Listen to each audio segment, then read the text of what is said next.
WhatsApp guys, welcome back to my channel. This is Ritesh. और direct start करते हैं।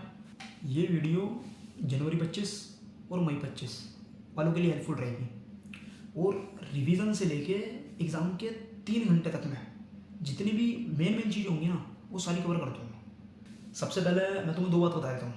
पहला, जितनी भी वीडियोस, नोट्स और प्लेलिस्ट मैं अपने टेलीग्राम चैनल पर डालूंगा, उनको करने की सीक्वेंस तुम्हें तभी समझ में आएगी जब तुम इस वीडियो को स्टार्टिंग से लेकर एंडिंग तक पूरा देख लोगे। क्योंकि कुछ चैप्टर्स के लिए रिवीजन के लिए वीडियो किसी और टीचर की देखनी है और नोट्स किसी और टीचर की रेफ़र करने हैं। भाई मैंने भी ऐसे ही किया था, कोई दिक्कत नहीं आई थी, हो जाएगा। दूसरी और सबसे इम्पोर्टेंट बात, भाई अगर तुम्हें अभी ऐसा लग रहा ना कि यार मैंने जितनी भी पिछली मेहनत की थी 7-8 महीने 9 महीने, वो सारी अब बेकार होती हुई दिखाई दे रही है और मुझे ऐसा लग रहा मैं जनवरी में फेल हो जाऊंगा, तो भाई there was a time in my foundation जब मुझे इस सब्जेक्ट से काफ़ी ज़्यादा डर लगता था। And now there is a time मैंने अपना ग्रुप बनना इस सब्जेक्ट के दम पे पास किया है। 60.5 मार्क्स बैठ रहे हैं सर्टिफाइड कॉपीज़ के अकॉर्डिंग। इन्होंने 59 दिए हैं, खैर उससे मुझे कोई फ़र्क भी नहीं पड़ता। मैं तुम्हें इतनी गारंटी दे रहा हूँ, इस वीडियो के आधे होने तक तुम्हें इतनी सेटिस्फेक्शन मिल जाएगी कि भाई अब भी कुछ हो सकता है। अगर सही डायरेक्शन में जान लगा दूँ तो वो डायरेक्शन मैं दे दूँगा। तो भाई अगर चैनल पे नए हो तो सब्सक्राइब कर लो चैनल को। तो सीक्वेंस की बात कर लेते हैं। सबसे पहले, कौन से चैप्टर ऐसे हैं जो तुम्हें नहीं करने हैं। दूसरा, कौन से चैप्टर तुम्हें करने हैं, किस वीडियो से रिवाइज करने हैं, कौन से नोट्स रेफ़र करने हैं, और साथ ही साथ उस चैप्टर को तुम्हें कॉन्सेप्ट वाइज प्रिपेयर करना है या फिर कॉन्सेप्ट के साथ साथ जो कीवर्ड्स होते हैं उनका भी रट्टा लगाना है। और हर चैप्टर के लिए ऐसी कौन सी बारीकियां हैं जो तुम्हें याद रखनी है, जो कि एग्ज़ाम के टाइम पे तुम्हारी हेल्प करेंगी और एग्ज़ाम में जब 3 घंटे में तुम पेपर दे रहे होगे उस टाइम पे भी तुम्हारी मदद करेंगी। तीसरा, भाई वो जो 1.5 दिन मिलता है जो कि सबसे ज़्यादा क्रूशियल होता है, उसमें तुम्हें कैसे प्रिपेयर करना, साथ ही साथ 3 घंटे का जो तुम्हारा एग्ज़ाम होगा उसमें पेपर को कैसे टैकल करना है। और एट लास्ट में तुम्हें ये बता दूंगा जो छोटे मोटे डाउट आते हैं कि भाई सेक्शन याद करना है या नहीं करना है, और केस स्टडी को किस सीक्वेंस में हमें रिटन फॉर्म में लिखना है, और एमसीक्यू की प्रैक्टिस कहाँ से करनी है। तो ओवरऑल भाई सिंगल वीडियो में A to Z सारे डाउट क्लियर हो जाएंगे जितने मैंने एक्सपीरियंस करे हैं अपनी अटैम्प्ट में। ठीक है, तो शुरुआत करते हैं पहले पॉइंट से। और हाँ भाई, कॉपी पेन निकाल के बैठ जाना, नहीं तो दोबारा देखनी पड़ जाएगी। ठीक है, कौन से चैप्टर ऐसे हैं जो तुम्हें नहीं करने हैं। सो उतना ही खाओ जितना कि भाई तुम चबा सको। आई मीन टू से उतना ही पढ़ो जितना कि तुम उस 1.5 दिन में रिवाइज कर सको ढंग से। क्योंकि तुम्हें लिटरली बताऊँ, तुम अभी फेल नहीं हो रहे और ना तुम रिजल्ट वाले दिन फेल होगे। भाई बंदा फेल होता है उस 1.5 दिन में, क्योंकि जिस चैप्टर को तुम उस 1.5 दिन में रिवाइज नहीं कर पाए ना, तुम ये लगा लो तुम्हारी उस चैप्टर के पीछे लगाई गई सारी मेहनत पिछले दिनों में वो पानी में चली जाती है, कोई फ़ायदा नहीं होता उसका। ठीक है, सबसे पहला चैप्टर इंटरप्रिटेशन मत करो भाई, छोड़ दो। 10 नंबर का आ रहा है, 8 नंबर का आ रहा है, और मैं लॉजिक बता दूँगा मैं। तुम इस चैप्टर को आज पढ़ लो, 10 दिन बाद फिर पढ़ लेना, एग्ज़ाम से 4 दिन पहले भी पढ़ लेना। वो जो 1.5 दिन आएगा ना, उस 1.5 दिन में ये चैप्टर तुम्हें स्ट्रेस के अलावा और कुछ नहीं देगा। भाई मैं लिटरल फीलिंग बताता हूँ तुम्हें लोगों की क्या होती है, मेरी खुद की भी। 4 घंटे बाद एग्ज़ाम है, तुम इस चैप्टर को यूँ लेके बैठे हो, यूँ देखे जा रहे हो। 45 मिनट बाद ना, अबे जा भाड़ में, नहीं पढ़ रहा, जो होगी देख लूँगा, ऐसे बोल के चले जाते हैं भाई लोग। और ऊपर से एग्ज़ाम में बैठे हुए तुम्हें जनरलिया डिटर्जेंट, भाई ऐसे ऐसे वर्ड दिख जाएँ तुम वहीं घायल हो जाओगे। भाई जिसे समझ में नहीं आया मेरी एग्ज़ाम रिव्यू की वीडियो देख लेना, मई 24 वाली, वहाँ पता चल जाएगा। दूसरा चैप्टर है चैप्टर नंबर 7। अब यहाँ पे भाई कुछ लोगों के व्यूज़ मेरे से डिफरेंट हो सकते हैं। मैं तुम्हें रीज़न बताता हूँ। ये चैप्टर आ रहा है 10 नंबर का, 5-5 नंबर के 2 क्वेश्चन आ जाते हैं, या फिर 5 का और 5 का एमसीक्यू में पूछ लेगा। लेकिन जितनी इस चैप्टर की लेंथ है ना, और जितना तुम इसमें टाइम दोगे उसके हिसाब से जो ये आउटपुट तुम्हें देगा, भाई मेरे हिसाब से वो रीजनेबल नहीं है। और मैं तुम्हें फैक्ट बताता हूँ, जब अगर तुम उस 1.5 दिन में इस चैप्टर को लेके बैठ गए, यही होएगा फिर, और कुछ नहीं होएगा। अब बात करते हैं दूसरे पॉइंट की, जो कि इस पूरी वीडियो का मेन पार्ट है एक तरीके से। तुम्हें कौन से चैप्टर ऐसे हैं जो करने हैं। तो कंपनी लोगों को साइड कर देते हैं, अदर लॉ की बात करते हैं पहले। अदर लॉ में से इंटरप्रिटेशन गया, 2 चैप्टर वहाँ बचे और साथ में एक LLP। तो इन 3 चैप्टरों में से सबसे पहले भाई LLP को पढ़ना, और जितनी तुम में जान है ना पूरी लगा देना इस चैप्टर में। क्यों भाई, 16 नंबर का आ रहा है चैप्टर, 8 से 10 का आ रहा है। तुम पहली बार दे रहे हो भाई, मैं 2 बार दे चुका हूँ। 6 नंबर का MCQ में आ रहा है और 5 नंबर का 10 नंबर का डिस्क्रिप्टिव में आ रहा है। और 16 में से 15 मिले हैं मुझे, सर्टिफाइड कॉपी आ चुकी है, उसी में से देख के बता रहा हूँ। तो किस टाइप का चैप्टर है इस चैप्टर में सबसे पहले तुम्हारी कॉन्सेप्चुअल क्लैरिटी भाई बिल्कुल पीक लेवल जिसे कहते हैं वो होनी चाहिए। दूसरा, कॉन्सेप्ट के साथ साथ जो कीवर्ड्स होते हैं ना, तुम्हें कीवर्ड्स का रट्टा लगा होना चाहिए बिल्कुल अच्छे तरीके से।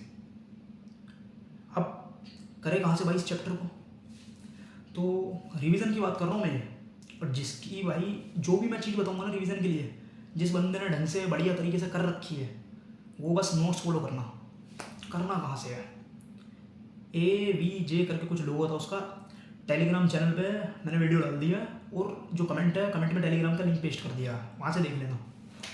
तो AVJ करके कुछ नाम था, उस भाई ने 7 घंटे में चैप्टर रिवाइज करवाया। कितना? 7 घंटे भाई। क्वालिटी ऐसी है ना उस रिवीजन की, सही बता रहा हूँ, एक बार देखना, उसे देख के मज़ा आ जाएगा। 7 घंटे में चैप्टर रिवाइज करवाया। वीडियो तुम्हें उस भाई की देखनी है, और जो नोट्स रेफर करने हैं, लिख रहे हो ना तुम इसे, मतलब कोई पर्चा वर्चा निकाल के और पेन से लिख लेना सब, उस पर सारी चीज़ें कि कौन से नहीं करने और क्या करना। नोट्स तुम्हें रेफर करने हैं शुभम सिंगल सर के। हैं पागल है क्या भाई? मॉड्यूल को शॉर्ट लैंग्वेज में शुभम सिंगल सर ने नोट्स में उतार रखा है, जो मैंने अपने टेलीग्राम चैनल पर डाल दिया। और वो जो भाई समझा रहा है वीडियो में, वो मॉड्यूल को ही शॉर्ट लैंग्वेज में जो कीवर्ड्स होते हैं उन्हें ही समझा रहा है। तो तुम दोनों से पढ़ोगे, सेटअप हो जाएगा दोनों का, कोई दिक्कत नहीं आएगी। मैंने वैसे ही करा था, ठीक है। तो अब इस चैप्टर में ऐसी कौन सी बारीकी है जिसका तुम्हें ध्यान रखना है भाई? पेनल्टीज याद कर लेना, सारी मतलब सारी 15-20 पेनल्टी है भाई, मैंने भी याद करी थी भाई। तुम्हें मैं ये पेपर सा दिखा दूंगा, यहाँ स्क्रीन पे शो कर दूंगा, उसे देख लेना। अब या तो तुम इसी के स्क्रीनशॉट ले लो और इसे अपनी कॉपी में उतार लेना, या फिर इसे ही देख के आइडिया लग जाएगा, तुम ऐसे ही कुछ अपने पेपर को उतार लेना और उसके अकॉर्डिंग बना लेना। पेनल्टीज याद करनी है, क्यों? एग्ज़ाम में क्वेश्चन आया था मेरे जिसमें पेनल्टी भी लिखनी थी, और उसी क्वेश्चन में से 5 में से 5 मिले मुझे, सही पेनल्टी लिखी थी भाई, सब याद करके गया था। अच्छा, 2 नंबर के लिए पेनल्टी याद कर लूँ? मई 24 में 4 नंबर के MCQ आए थे पेनल्टीज़ के ऊपर। तो भाई अब पास होना तो कुछ तो करना पड़ेगा, ठीक है। और देखो, अभी वीडियो को स्किप मत करना बिल्कुल भी। चैप्टर बताने के बाद मैं तुम्हें एक चीज़ और बताऊंगा कि इनकी क्वेश्चन प्रैक्टिस कितने करने हैं और कहाँ से करने हैं, ये दोनों चीज़ बताऊंगा। तो भाई अकेला चैप्टर 16 में से 14 मार्क्स तुम्हें दिला देगा अगर तुम अपनी पूरी जान लगा दो तो। एप्लीकेशन बेस्ड चैप्टर है, कीवर्ड सारे रटने हैं और टॉपिक एक भी मत छोड़ना। बात करते हैं अगले चैप्टर की, फेमा। और इस चैप्टर के लिए मैं तुम्हें 3 बात अलग से बताऊंगा जो एग्ज़ाम की बारीकी है। 3 में से 2 चीज़ों का रट्टा बताऊंगा, किन चीज़ों का रटना है, और साथ साथ एक चीज़ है रेजिडेंशियल स्टेटस से रिलेटेड। उसमें भाई सबको दिक्कत आती है, मुझे भी आती थी, तो उसका सॉल्यूशन बता दूंगा वो कैसे क्लियर होगा। अब पहला फेमा चैप्टर कैसा है? पूरा चैप्टर कॉन्सेप्चुअल बेस है, तुम्हें कुछ नहीं रखना पूरे चैप्टर में सिवाय जो चीज़ मैं बताऊंगा उसके। पूरा चैप्टर कॉन्सेप्चुअल वाइज तैयार करना है, ठीक है। अब 2 चीज़ जो रटने की है, पहला कैपिटल अकाउंट ट्रांजैक्शन में शेड्यूल नंबर 2 में अदर देन इंडिविजुअल के लिए 4 लिमिट बता रखी है। हाँ, शेड्यूल नंबर 2 में अदर देन इंडिविजुअल के लिए 4 लिमिट्स बता रखी हैं, वो चेयर वाली, और अगर कमर्शियल प्लॉट या रेजिडेंशियल प्लॉट बिकवाए वो वाली, ऐसे करके उन चारों का भाई तुम्हें पूरा जो मॉड्यूल में लैंग्वेज लिखी है ना वही रट्टा मारना है, क्योंकि उनमें पूरी लिमिट्स लिखी है। मेरे अटेम्प्ट में तो क्वेश्चन आ गया था पूरा कि पूरी लिखो, और उसमें 50 लाख वगैरह में कन्फ्यूजन हो जाती है, पूरा रट लेना, ठीक है। दूसरी चीज़ है करंट अकाउंट ट्रांजेक्शन का शेड्यूल नंबर 2, शेड्यूल नंबर 2 में ही, हाँ, गवर्नमेंट वाली, जिसमें अथॉरिटीज़ दे रखी है और मिनिस्ट्री दे रखी है कि भाई ये अथॉरिटी है और ये इनकी मिनिस्ट्री है। भाई उनके नाम तक रट लेना, मिनिस्ट्री, डिपार्टमेंट, और वो जो सारे वो है कल्चर टूर और वगैरह वगैरह जो भी थे वो सारे रट लेना ए टू जेड। क्यों? 4 नंबर का क्वेश्चन आया था मेरी अटेम्प्ट में, सारे शकल देख रहे थे, तुम्हारा भाई करके गया था पूरा रट्टा, ठीक है। अब रट्टे का मतलब ये नहीं है, मैंने बता दिया, कॉन्सेप्ट के साथ साथ वो नाम रट लेना बस, ठीक है। अब तीसरी चीज़ है भाई रेजिडेंशियल स्टेटस। मैं तुम्हें अभी बताता हूँ, मॉड्यूल है, मॉड्यूल का इलस्ट्रेशन नंबर 1 होगा वो, उसे खोल लो, उसे खोल के पढ़ लेना। मतलब मैं 2 अटेम्प्ट का फेलियर, उसे पढ़ने के बाद आईसीआई को गाली दे रहा हूँ कि कुछ नहीं है, पागल है, कुछ नहीं आता है ना, यहाँ पे गलती है क्वेश्चन में, वो नोट लिखना भूल गए, NOT नहीं, मैं अपनी कहानियाँ बना रहा हूँ मतलब। और भाई अर्जुन सर की वीडियो देखने के बाद भी मतलब मुझे ऐसी अंडरस्टैंडिंग नहीं मिली थी कि मैं उस क्वेश्चन को समझ पाता। अब इसमें शायद मेरी गलती है, सर बढ़िया पढ़ा रहे होंगे, पर मेरे को क्लैरिटी नहीं थी उस चीज़ की। इसी चीज़ के लिए तो मैं टॉपिक वो बता रहा हूँ जरिया। मैंने काफ़ी बंदे देखे भाई, वो जिस बेस पे वो क्वेश्चन था ना, काफ़ी बंदे उसी चीज़ पे भटक रहे थे। मॉड्यूल में जहाँ ROI का वो है फॉर्मेट बता रखा सब कुछ, पन्ना पलटना, पन्ना पलटने के बाद PROI के लिए चार्ट बना रखा है। भाई तुम्हारा रेजिडेंशियल स्टेटस का कोई सा भी क्वेश्चन हो, उस चार्ट को रेफर कर लेना, एक भी क्वेश्चन गलत नहीं होगा। और ना यकीन हो ना, अभी इस वीडियो को पॉज कर दो, जाके वो इलस्ट्रेशन पढ़ना, उसे देखना, तुम्हें लगेगा भाई क्या है, और उसके बाद वही चार्ट को दोबारा पढ़ना जो मैंने चार्ट बताया पीछे से। उस चार्ट को पढ़ने के बाद तुम उस इलस्ट्रेशन को पढ़ोगे ना भाई, तुम्हें समझ में आ जाएगा आईसीआई नहीं है, मैं ही हूँ, मैं ही पागल हूँ, आईसीआई पागल नहीं है, ठीक है। अब करना कहाँ से है, फेमा करना है अर्जुन सर की वीडियो से, पूरा का पूरा जो मैंने प्लेलिस्ट डाली है उसमें से, और नोट्स रेफर करने हैं सिंगल सर के। इस पूरे चैप्टर में कॉन्सेप्चुअल क्लैरिटी बहुत ज़रूरी है, ठीक है। और 12 नंबर का आ रहा है चैप्टर, 12 में से 7, 4, 11 नंबर मुझे मिले हैं, ठीक है। 4 नंबर के MCQ और 8 नंबर में डिस्क्रिप्टिव। अब तीसरे चैप्टर की बात करते हैं, GCA में। भाई कुछ लोग ऐसा मानते हैं कि इंटरप्रिटेशन और GCA बेकार के चैप्टर है, मैं एग्री नहीं करता भाई इस बात से। इंटरप्रिटेशन में डिटर्जेंट जैसी चीज़ें आ जाती हैं, लेकिन जो GCA है ना, मॉड्यूल की हर एक लाइन के पीछे लॉजिक है, वो पूरा चैप्टर लॉजिक बेस पे है। चैप्टर किस टाइप का है, कॉन्सेप्चुअल चैप्टर है, साथ साथ तुम्हें कीवर्ड्स जो होते हैं वो रटे होने चाहिए, ठीक। अब करना कहाँ से है, अब गुरप्रीत सर हैं, मुझे नहीं पता किस अकेडमी के हैं, उनकी 2 घंटा 36 या 40 मिनट की कुछ वीडियो है, वो मैंने अपने टेलीग्राम चैनल पर डाल दी। भाई उस टीचर ने, उन टीचर ने 2.5 घंटे में पूरा का पूरा चैप्टर खोद दिया वो। मतलब तुम बिलीव नहीं करोगे, जो लैंग्वेज मुझसे याद नहीं हो रही थी ना भाई, बड़े प्यार से याद हो गई वो मेरे से बाद में 3-4 बारी पढ़ने के बाद। और मैं तुम्हें टेक्निक बता देता हूँ, जो भी वो बोलते हैं ना, मतलब जो भी वो बोल रहे हैं, अगर तुम्हें लैंग्वेज पढ़ के उसका मीनिंग समझ में आ रहा है ठीक है उनके बोलने के बाद, अदरवाइज जो वो हिंदी में बोल रहे हैं उसे उसी चीज़ के बगल में लिख लेना कि हाँ ये बोल रहे हैं। रिवीजन के टाइम जब तुम पढ़ोगे ना, नॉर्मल पढ़ोगे याद नहीं आएगा, हिंदी पढ़ने के बाद उसे पढ़ोगे आराम से लैंग्वेज याद हो जाएगी। और इसके लिए नोट्स किसके रेफर करने हैं, कुछ नहीं, मॉड्यूल रेफर करना। और वो भाई मॉड्यूल से ही पढ़ा रहे हैं, जो चीज़ काम की नहीं है उसे कटवा देंगे, और जो चीज़ काम की है उसमें से तुम अपने आप हाईलाइट करके नोट बना लेना, ठीक है। तो ये हो गया GCA। अगर भाई मानकर ये वीडियो देख रहे हो ना, तो बिलीव मी, तुम एक बारी बस करके देख रहा हूँ उस वीडियो से मॉड्यूल को, और ये जो मैंने टेक्निक बताई हिंदी वाली, भाई आराम से याद हो जाएगा, ठीक। 14 नंबर का चैप्टर आ रहा है, 6 नंबर का MCQ में और 8 नंबर का डिस्क्रिप्टिव में। 14 में से 10 नंबर मुझे मिले हैं, 6 के 6 MCQ में और 2 नंबर उसमें। तो 16, 14 और 12 बैठता है 42। तुम्हारी पूरी लो में है 15 चैप्टर, और 15 में से ये हैं 3 चैप्टर, 42 मार्क्स। जिस 42 में से तुम 32 ठोक सकते हो। भाई चाहो तो और सच्ची मेहनत कर लो तो पास हो सकते हो, मुश्किल नहीं है। और अभी टाइम है सफिशिएंट तुम्हारे पास। 35 तो मैं लेके आया हूँ यार। कैसे? 16 में से 16 MCQ में, GCA में 2 और 2 नंबर मिले हैं, फैमा में 3.5 LLP में 1 में 5 और 1 में 3, 5 उसमें वो जिसमें मैं तुम्हें बता रहा था पैलिटी लिखी थी जिसमें। ठीक है, तो चल 32 नहीं 30 तो तुम ले आओगे यार।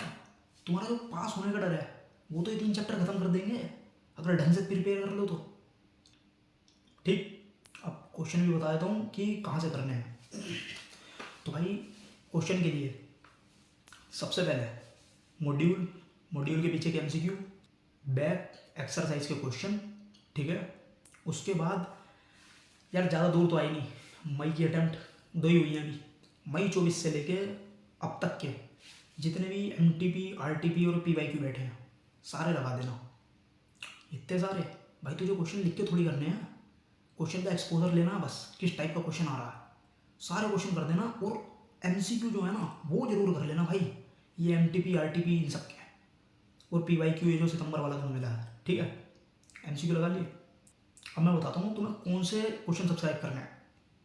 सब्सक्राइब से भी याद आया भाई, मैं देख रहा हूँ यार 7,500 लोग रिटर्निंग व्यूअर्स हैं मेरे चैनल पे, जिसमें से कि 10% ने सब्सक्राइब कर रखा है खाली। मतलब भाई लोग आते हैं वीडियो देखते हैं और चले जाते हैं।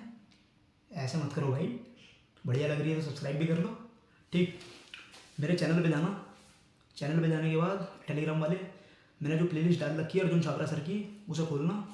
जो चैप्टर जितने भी चैप्टर है ये LLP फैमा और GCA, इनकी वीडियो पे क्लिक करना और डिस्क्रिप्शन में जाने के बाद तुम्हें डेट दिख जाएगी कि किस डेट पे बनाना था वो वीडियो। अर्जुन सर के टेलीग्राम पे जाना और उसी डेट पे पहुंच जाना, वहाँ पे तुम्हें उनका बुलसाई मिल जाएगा, वो बुलसाई और लगा लेना बस। तो 3 काम करने हैं, एक्सरसाइज क्वेश्चन, सारे MTP RTP और उनका बुलसाई। अब भाई इतना सारा पहली बार में ही तो करोगे, दूसरी बार के लिए तो तुम मार्क कर लोगे पहले से ही कि कौन से क्वेश्चन करने हैं। ठीक है, इतना कर लेना। और सबसे इम्पोर्टेंट चीज़, एक भी टॉपिक इस चैप्टर का छोड़ के मत जाना, चाहे कुछ भी हो जाए। मैं तुम्हें बारीकी बता देता हूँ, विसल ब्लोइंग छोड़ के गया था मैं मई 24 में, 5 नंबर का आ गया। एक शीशे की कमी थी बस, एक कोई मुझे मेरी शक्ल दिखा देता उस टाइम। ठीक है, और दूसरा मैं जैसे फैमा में बता देता हूँ भाई, कुछ डेफिनेशन है ना फॉरेन एक्सचेंज और ऐसे कर करके करेंसी वगैरह, मैंने ये डेफिनेशन भी याद कर रखी थी। मतलब तुम्हें एक आइडिया लग गया होगा कि ये 3 चैप्टर किस वे में प्रिपेयर करने हैं अगर इतने नंबर खींचने हैं तो। अब कंपनी लो के जितने भी चैप्टर मैं बताऊंगा वो सारे तुम्हें अर्जुन सर की वीडियो से करने हैं। ठीक है, क्योंकि उन्हीं की वीडियो से वो वैसी डेट पे जाओगे ना तुम्हें उनके जिस नोट से वो पढ़ा रहे हैं हैंड रिटन वो भी मिल जाएंगे और साथ साथ उनका बुलसाई भी मिल जाएगा। और भाई मैंने भी उसी से प्रिपेयर किया था। सबसे पहले चैप्टर नंबर 8 से लेके चैप्टर नंबर 11, ये जो एंड के 4 चैप्टर हैं, ये 4 चैप्टर सबसे पहले प्रिपेयर करने हैं तुम्हें। ठीक है, और भाई एक भी मत छोड़ना, इन 4 चैप्टर में से 20 से 25 नंबर का आता है। और ऐसा हो सकता है कभी किसी एक चैप्टर से ज़्यादा आ जाए और दूसरे से कम आ जाए, लेकिन चारों से मिला के 20 से 25 नंबर का मिल जाएगा तुम्हें पेपर में। ठीक, 8वां चैप्टर कैसा है? कॉन्सेप्चुअल चैप्टर है। 8वां, 11वां और 10वां, ये तीनों चैप्टर कॉन्सेप्चुअल चैप्टर हैं, कॉन्सेप्ट वाइज ही प्रिपेयर करने हैं। और सर के नोट्स 1-2 बार रीड कर लेना, ठीक हो जाएगा काम। बाकी बचता 9वां चैप्टर। 9वें चैप्टर में कुछ टॉपिक्स हैं जिन पे DQ डायरेक्ट क्वेश्चन आ जाता है। ठीक है, और बाकी पूरा चैप्टर वो भी कॉन्सेप्ट वाइज है। मैं तुम्हें टॉपिक्स बता देता हूँ, मेरे को याद है मेरे ख्याल से। सबसे पहला कॉर्पोरेट सोशल रिस्पॉन्सिबिलिटी। ठीक, एक है DRS डायरेक्टर रिस्पॉन्सिबिलिटी करके स्टेटमेंट, एक NFRA के बारे में, और एक सेक्शन है भाई सबसे इंपॉर्टेंट 129A। ठीक, इस पर से डायरेक्ट क्वेश्चन आता है और ये मॉड्यूल का मेरे को पेज नंबर याद है 9.17 पे मिल जाएगा तुम्हें। ठीक है, मतलब ऐसे ही कुछ है, ये सेंट्रल गवर्नमेंट बोलती है लिस्टेड कंपनी को तुम्हें पीरियोडिकल रिव्यू या ऑडिट करवाना, लिमिटेड रिव्यू ऐसे करके कुछ है। और एक इंटरनल ऑडिटर वाला टॉपिक है, अब वो 9वें या 10वें में है, उसे भी मतलब ये जो 5 टॉपिक है ना, इन्हें तुम समझने के साथ साथ ढंग से रट भी लेना। पूरे कीवर्ड के साथ। बाकी पूरा चैप्टर भाई अंडरस्टैंडिंग ले लेना और नोट से 2-3 बार करके क्वेश्चन लगा लेना। अब इनके क्वेश्चन कैसे लगाने हैं, सेम मॉड्यूल के बैक सारे और वही मई 24 से लेके वहाँ तक और सर के वो बोल सही जगह वैसे चैप्टर करना होगा 5वां डिपॉजिट वाला, सेम इसी में कॉन्सेप्चुअल चैप्टर है पूरा और वैसे ही कर लेना। अब भाई मैं इन 8 चैप्टर के अलावा मतलब कि कहीं कुछ दिक्कत हो जाए तो मैं फंस ना जाऊँ, रिस्की सिचुएशन में ना आ जाऊँ। मैं तीसरे या चौथे में से कोई एक चैप्टर करके गया था, मतलब मैं तीसरा करके गया था, चौथा यार बहुत बड़ा है इसलिए मैंने छोड़ गया था उसे। तो तुम बताओ क्या करना, तुम्हारे लिए बता देता हूँ। 5वां चैप्टर कर लेना और साथ में तीसरे या चौथे में से कोई एक कर लेना जो तुम्हें बढ़िया लगे, दोनों में से आ जाता और बढ़िया मतलब वेटेज सही आ जाती है, ठीक। या फिर अब भाई अगर तुम्हारे बाकी सब्जेक्ट स्ट्रॉन्ग हैं, तुम्हें बस लो इसलिए देखनी है कि काम बन जाए, तो 5वें के साथ साथ तुम छठा चैप्टर जो है ना चार्ज वाला वो कर लेना और पूरा वैसे ही करना सर की वीडियो से, बुलसाई से और ये जो मैंने क्वेश्चन प्रैक्टिस बताई वहाँ से, ठीक। तो भाई मैं बस एक चीज़ चाहता हूँ, तुम में से जिसको अभी ये रियलाइजेशन हुआ है ना कि हाँ मैं पास करके दिखाऊंगा, भाई कमेंट में सिर्फ एक चीज़ लिख दो, I will pass in C inter Jan 25 and will score 55 marks in law. ज़्यादा की बात ही नहीं करते भाई हम, सिर्फ 55 मार्क्स और इतने लाए जा सकते हैं भाई, डेफिनेटली लाए जा सकते हैं। करते हैं थर्ड पार्ट की, ठीक, जो कि काफ़ी ज़्यादा क्रूशियल है।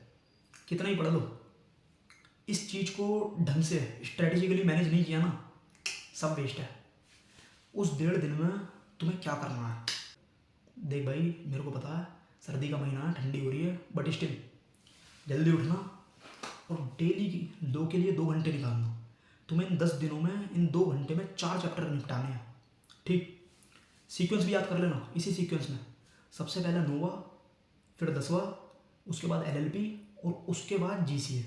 लिख लेना भाई ये किताब में जहाँ भी तुम लिख रहे हो, ये 4 चैप्टर इसी सीक्वेंस में निपटाने हैं तुम्हें। क्यों, GCA और LLP ताज़ा ताज़ा याद रहेगा तुम्हें, ठीक है।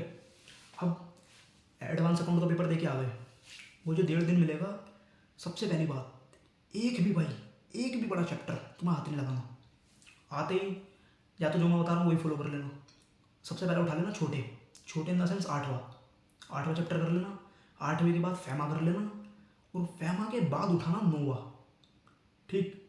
अब रैंकर पता नहीं कैसे कर लेते हैं यार, मेरे पे नोवा हुआ था आधा रात में, अगले दिन मैं सुबह उठा 8 बजे और 10 बजे तक 2 घंटे में मैंने नोवा निपटा दिया पूरा। उसके बाद 10:30 बजे, मतलब जब भी तुम सुबह उठो ये 3 चैप्टर निपटाने के बाद तुम्हें उठाना LLP।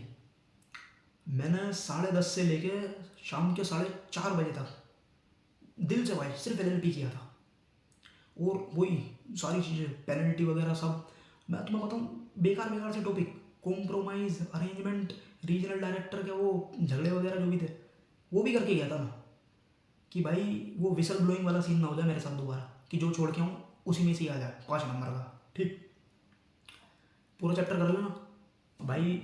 यहाँ मैं एक एग्जांपल देना चाहता हूँ, देखो मेरे को पता है यार वीडियो काफ़ी लंबी जा रही है, जिसे नहीं सुनना वो 30-40 सेकंड आगे कर दे, ठीक है। मैं इसलिए बता रहा हूँ ताकि तुम फील कर पाओ उस 1.5 दिन की सिचुएशन को। कल मेरा लॉ का एग्ज़ाम है, आज दोपहर में 2:30 बजे मेरे पास फ़ोन आता है मेरे एक दोस्त का, भाई कितना कर लिया तूने? मैं यार चौथा चैप्टर कर रहा हूँ। चौथा कर रहा है भाई, मैंने तो 14 के 14 चैप्टर कर दिए, 15वां कर रहा हूँ, उसके बाद क्वेश्चन लगाऊंगा। भाई बात करके काट दिया फ़ोन। अब यार देख मेरा नेचर ऐसा हो चुका है, दूसरा कुछ ही कर रहा हूँ, मुझे कोई फ़र्क नहीं पड़ता। अब प्रेशर तो आया था उस टाइम पे मेरे ऊपर, बट आज पोजीशन क्या है, मैं बाय गॉड ग्रेस भगवान की दया से पास हो गया हूँ और वो भाई डिजर्विंग होते हुए भी रह गया। मुझे पता है अगले अटेम्प्ट में वो निकाल लेगा, बट भाई द पॉइंट इज ऐसे रिवीजन का क्या फ़ायदा कि 14 के 14 चैप्टर का तुम इंपॉर्टेंट चीज़ करके जा रहे हो और वो तुम्हें पास नहीं करा पा रही एग्ज़ाम में, क्या फ़ायदा है इसी चीज़ का।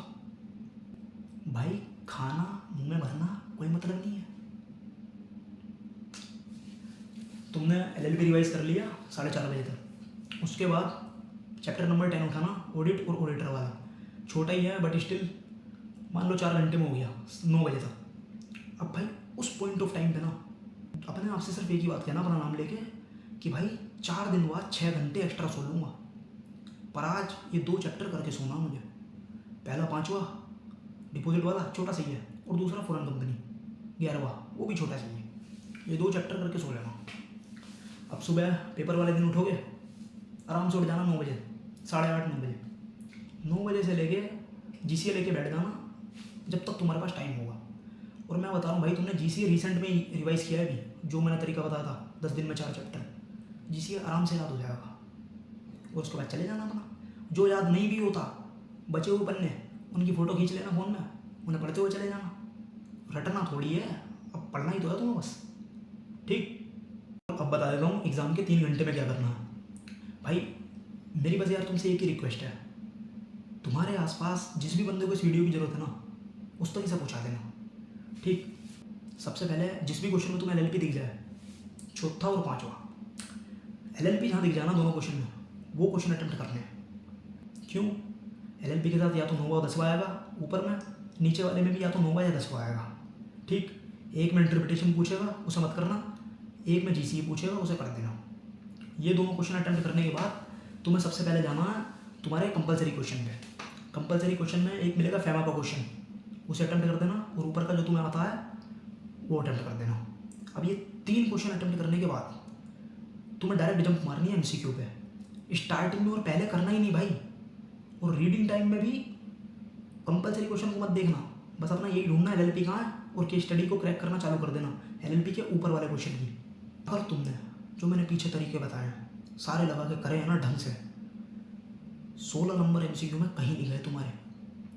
मैं अपना कॉन्फिडेंस बताता हूँ, बुकलेट खोलने से पहले मुझे पता था कि 16 में से 16 में लेके आ जाऊँगा, कुछ भी हो जाए चाहे।